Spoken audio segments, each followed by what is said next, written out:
Hello, my name is Antonia, and today I'm going to be talking to you about neuromyths. I'm sure a lot of you know certain facts about the brain, but little did you know some of those facts aren't true. First off, have you ever heard the terms right-brained or left-brained? Well, if you had, you have experienced the first neuromyth I will talk about. This neuromyth originated in the 1950s when research on patients revealed that the left and right hemispheres processed information differently. Because of this, people believe that you use one side of the brain more than the other, resulting in right-brain people being more intuitive, creative, and artistic, and left-brain people being more analytical, logical, and mathematical. But, in reality, you use the connections between both hemispheres equally, not just a single one. Our next neuromyth is the idea that us humans only use 10% of our brain.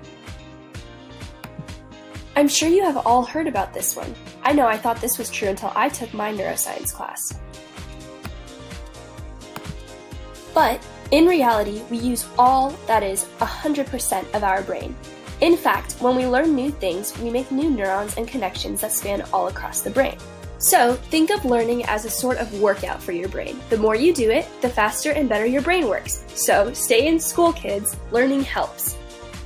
Next, how many of you believe in learning styles?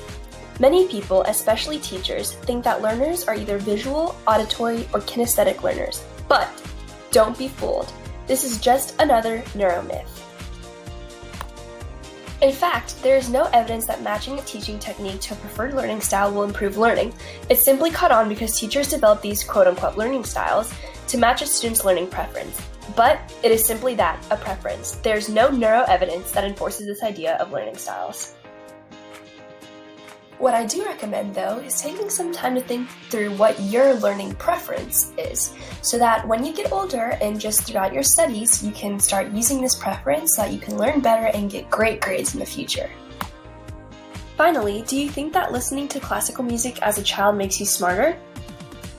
Georgia Governor Zell Miller thought so back in 1998 when he launched a program dedicated to delivering free CDs with classical music by Beethoven, Mozart, Handel, Schubert, Vivaldi, Pachelbel, and Bach to the parents of newborns. This is an accurate example of buying into a neuromyth because listening to classical music as a child does not in fact make the child smarter.